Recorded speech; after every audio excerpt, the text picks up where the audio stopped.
seja o escravo de todos, porque o Filho do Homem não veio para ser servido, mas para servir e dar a sua vida como resgate para muitos. Palavra da salvação.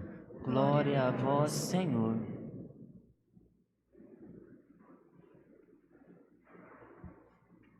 Queridos irmãos, o Evangelho deste domingo, mais uma vez, Evangelho de Marcos.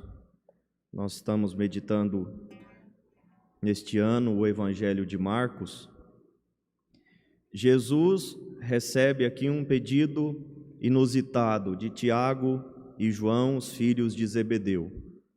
Eles pedem a Jesus um favor. Quando Jesus estabelecer o seu reinado, um quer sentar de um lado de Jesus e o outro do outro lado.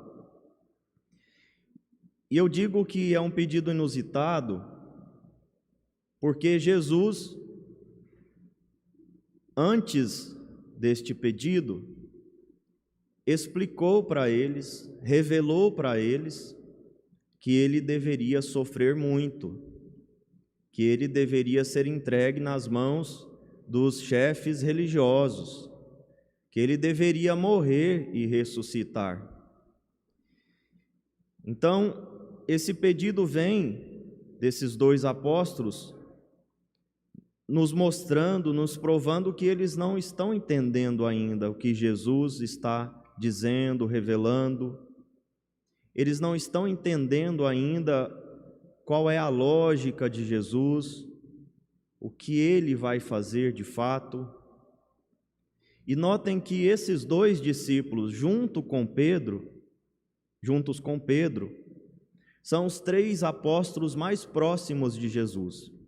Os momentos mais importantes, Jesus sempre leva Pedro, Tiago e João.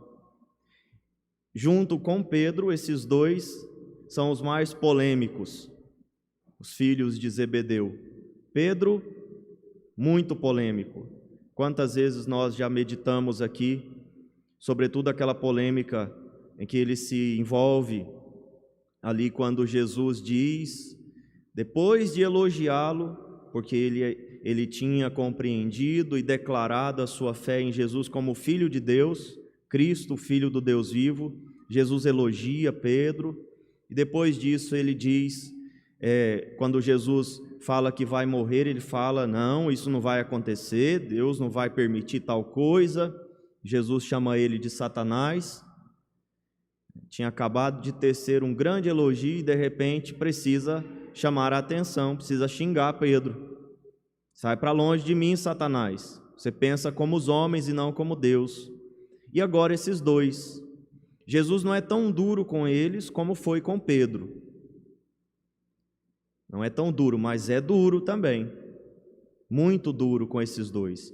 Então, curiosamente, os três mais próximos de Jesus, que deveriam já ter entendido qual é a dinâmica de Jesus, o que ele está dizendo, o que ele está querendo revelar, não entendem nada.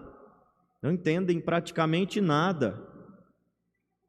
São seguidores assíduos de Jesus, amam Jesus, gostam de estar com ele, mas não entendem de fato que Jesus é o Messias, mas um Messias não político.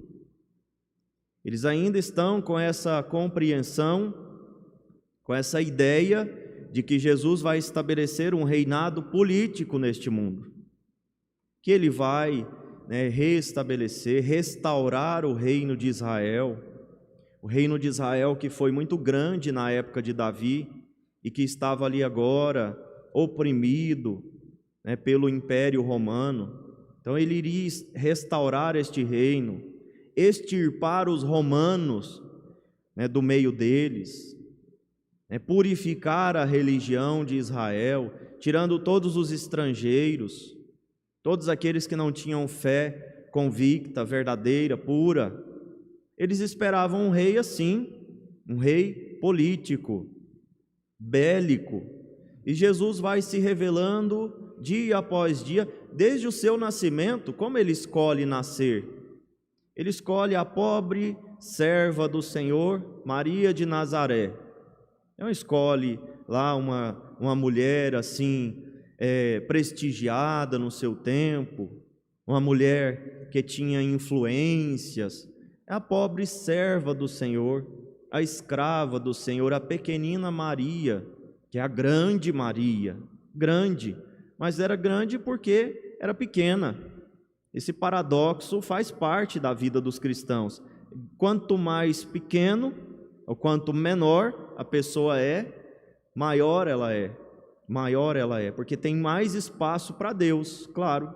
Quanto menor, mais espaço para Deus tem. Agora, quanto maior o ego, quanto maior a pessoa se acha, menos espaço Deus tem na vida, né, nas ações daquela pessoa, no cotidiano daquela pessoa.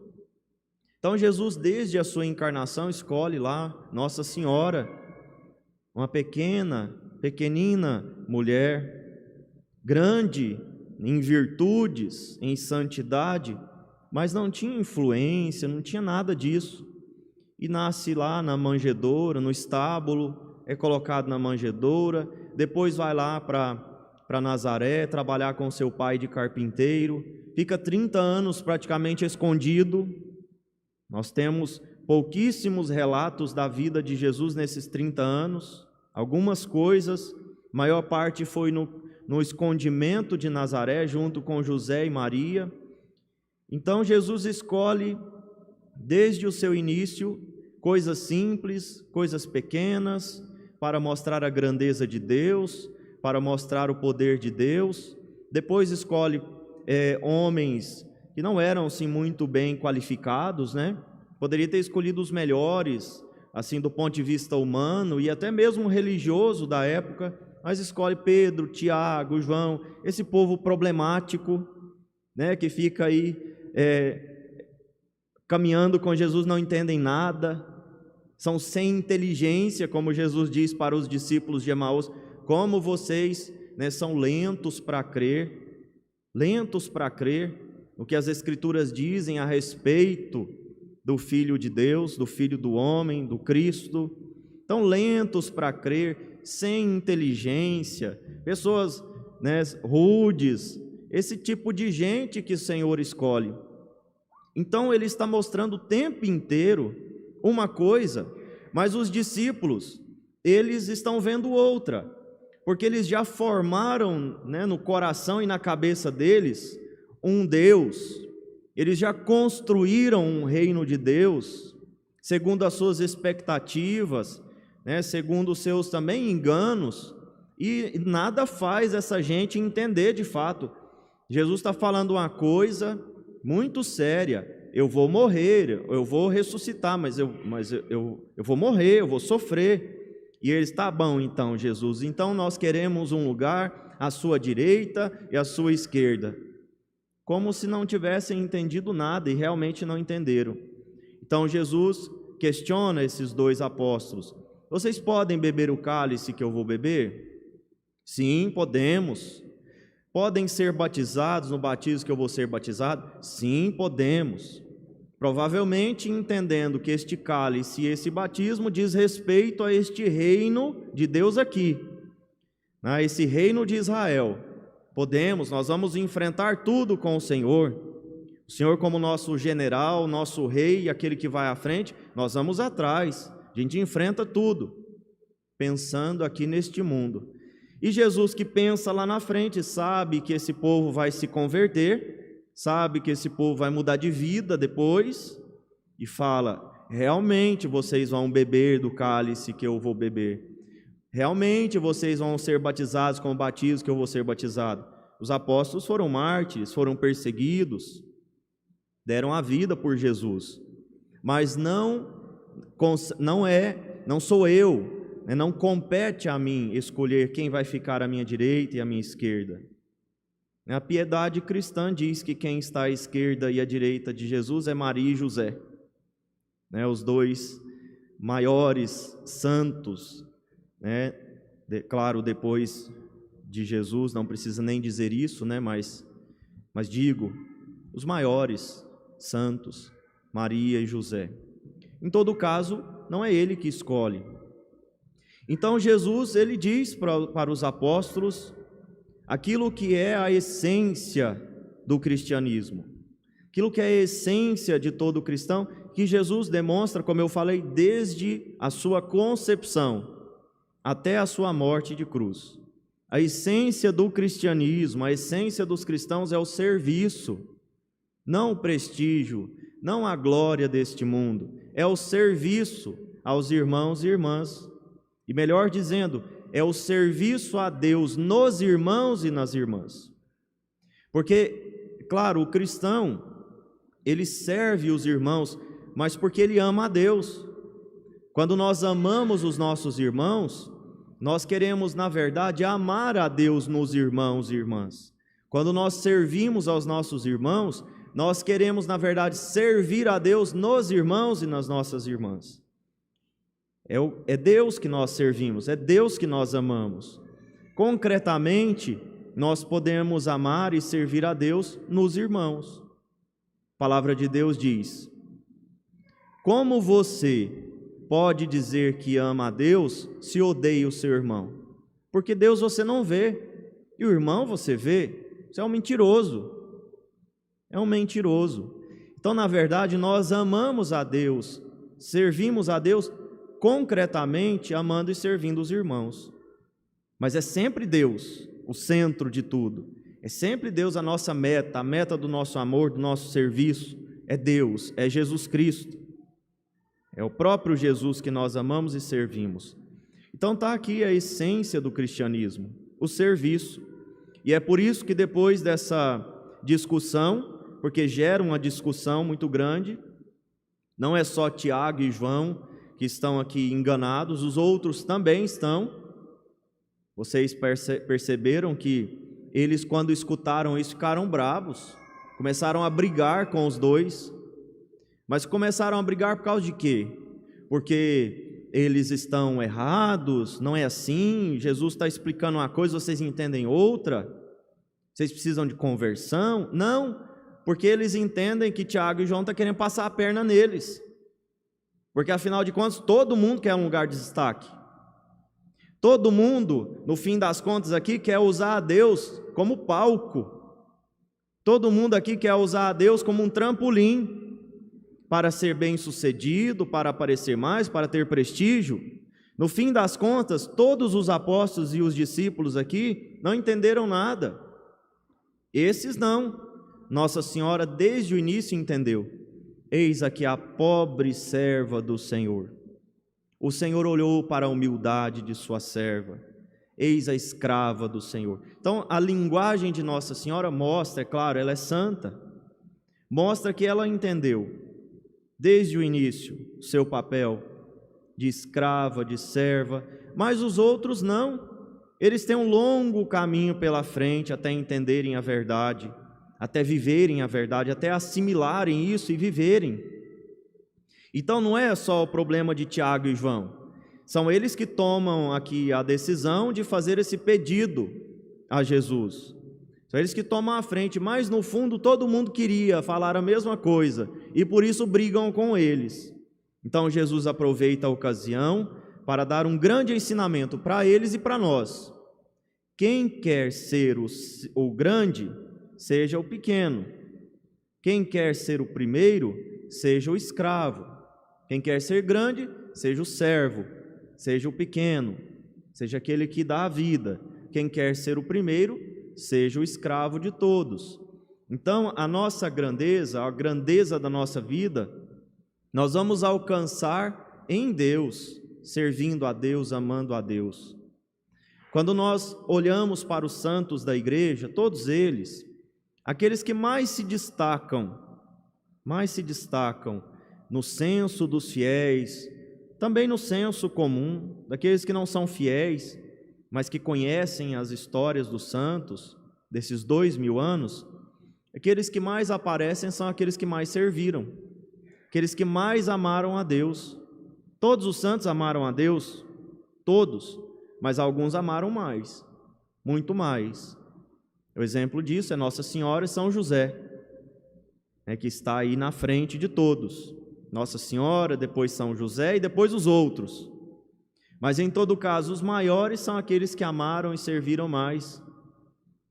aqueles inesquecíveis, aqueles que o mundo inteiro conhece, reconhece a grandeza. Eu gosto de dizer aqui, nós temos próximo a nós Santa Dulce dos Pobres, como ela amou a Deus, como ela serviu a Deus, como ela é grande apesar de ser pequena, apesar de ser miudinha, né? Viu, Josi? Não precisa de se preocupar. Santa Dulce era miudinha, pequena, mas é grande, enorme, gigantesca, porque ela amou muito aos irmãos, amou muito a Deus nos irmãos e nas irmãs. Então a grandeza de Santa Dulce, quem é que não reconhece isso? Madre Teresa, São Francisco, etc. Então, Nossa Senhora também, como eu falei. Então a essência do cristianismo é servir. A essência do cristianismo é dar a vida. Não se esqueça disso. Tire da sua cabeça a ilusão de que a fé é um palco ou um trampolim para você se dar bem na vida. Na verdade, o cristão só se dá mal, entre aspas. O cristão só leva prejuízo, entre aspas. Só se dá mal segundo os critérios desse mundo. Só leva prejuízo segundo os critérios desse mundo. O cristão é aquele que dá a vida, como Jesus Cristo. Aparentemente, Jesus Cristo é um derrotado. Segundo os critérios desse mundo, Jesus Cristo só se deu mal. E nós sabemos que não foi assim. Segundo o critério da verdade, do céu, da eternidade, Jesus é vitorioso. E os santos que o acompanham também. E nós? Então, meus irmãos, nós não somos muito diferentes desses apóstolos. Também estamos carecas de escutar Jesus dizendo sobre a cruz, sobre o sacrifício, sobre tantas coisas. Mas quando a água bate nas polpas, a gente se esquece disso, às vezes se revolta contra Deus, esquece tudo o que Ele falou, e às vezes nem precisa da água bater ali. É o nosso desejo cotidiano, de sermos mais, de sermos prestigiados, de termos muitas coisas e de usar a Deus para isso. Quem quer ser grande, seja pequeno, seja servo. Quem quer ser o primeiro, seja o escravo de todos. Ou seja, a grandeza do cristão consiste em servir, em lavar os pés uns dos outros. Mas isso é muito difícil da gente assimilar e viver. Mas esta é a verdade. E é isso que vai fazer a gente santo. João e Tiago superaram essa ideia, superaram essa lógica, aqui eu termino, e se tornaram grandes santos. São Tiago, São João, São Pedro e tantos outros, todos os apóstolos, exceto Judas, todos eles se tornaram grandes santos, apesar de seus inúmeros pecados, das suas fragilidades, das incompreensões, da dureza de coração, da falta de inteligência, da lentidão para crer. Tudo isso foi superado quando eles finalmente se entregaram a essa realidade. A realidade do discípulo de Jesus, a realidade do discipulado verdadeiro. Seguir Jesus na sua cruz. Quem quer ser meu discípulo, tome a sua cruz e me siga. Esse é o imperativo e resume todo o evangelho de hoje. Quem quer ser meu discípulo, tome a sua cruz, abrace a sua cruz e me siga. Nós, os servos, não são maiores do que o seu Senhor. Se fizeram isso comigo, com vocês farão a mesma coisa. Mas não se preocupem, se perseverarem até o fim, e aqui são palavras que eu digo a partir daquilo que Jesus revelou, não se preocupem, se perseverarem até o fim, se perseverarmos até o fim, nós sairemos vitoriosos de tudo isso. E essa é a nossa grande esperança, que toda a nossa cruz, que todo o nosso sacrifício, que todo o nosso sofrimento e as nossas renúncias se transformem um dia em glória na nossa vida, mas, sobretudo, na glória de Deus, que é a nossa. A nossa glória é a glória de Deus. E peçamos, então, nesse dia, nessa noite, nessa semana, ao Senhor Jesus que converta o nosso coração como converteu o coração destes apóstolos e tornaram eles grandes santos, que Ele nos torne santos também, capazes de dar a vida pelos nossos irmãos e irmãs, ou melhor, capazes de dar a vida por Jesus nos nossos irmãos e irmãs. Louvado seja o nosso Senhor Jesus Cristo. Para sempre seja louvado. Creio em Deus Pai, Todo-Poderoso, Criador do céu e da terra, e em Jesus Cristo, seu único Filho, nosso Senhor, que foi concebido pelo poder do Espírito Santo,